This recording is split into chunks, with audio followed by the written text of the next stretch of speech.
Kweth marazimio la umoja wa Kenya Alliance oseo pinyo wacho mar William Ruto kuom rem kete tim singo manegi keto e kindego mag campaigns. Kotelne kod jatend Wiper Kalonzo Musyoka jotelogo mano yore alame boma ma Kisumu wacho ni en gima lit e duoko nengo mwandu pinyo tamo jo Kenya kwanza kaka ne gisingo timo ndalo mane gitimo campaign e pachoka.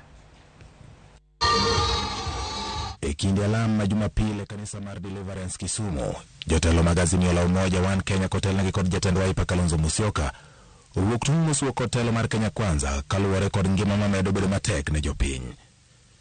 Gavana Masaya James Orengo golo siem ne jo Kenya mondo mi oikre ne ngima matek koko ni piny owacho ma ok nyal jalo jopiny kokalo duoko piny nengo mag mwandu en piny owacho mathiro ganda. The signs are showing that we are going to have more suffering, where you have a government which does not believe in subsidizing the poor. It does not believe in subsidizing those who cannot have a square meal. I can tell you that that kind of politics and economics will not get us anywhere. Mar kaunti ma Homa Bay Moses Kajwang' ohumni kinde makech amedo kelo midhiero ne gwenge mopogore pachoka.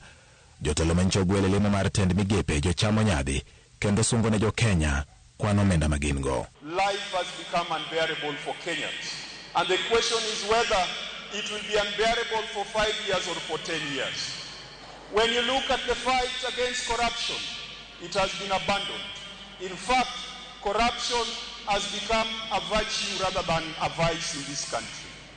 We see our brothers in northern Kenya going to bed hungry without food, and when we see our cabinet secretary nominees, they are displaying their wealth whose origin is questionable.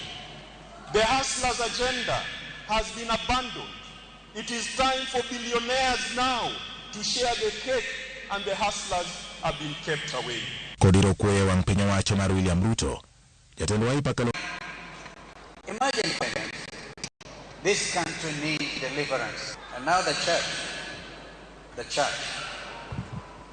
please, let us regain our national conscience. Kalonzo bende onyiso piny owacho ni kik tem mulo commissioners ang'wen mag IBC manobalo gi jakom margi Wafula Chebukati e kinde mag lando duoko. Kenyans have now to ask themselves, is it really necessary to go to the polls? Is it really necessary? If you have Venezuelans fixing it from Caracas, is it worth it? These are some of the questions, even as we put together the new team of IBC. But I must tell you, nobody should dare touch the 4 commissioners who are continuing commissioners, because they showed in their own way their sense of professionalism and they were not afraid. Eseche ma jokanyo ma Kenya kwanza medo keto kenge mag loso piny owacho magikoni dawo jopiny. Jokanyo magazimio la umoja wa Kenya osingo keto tend William Ruto tesre nyaka gineni oketo e tim singo duto manoketo e kinde campaign. George Bati, Ramogi TV.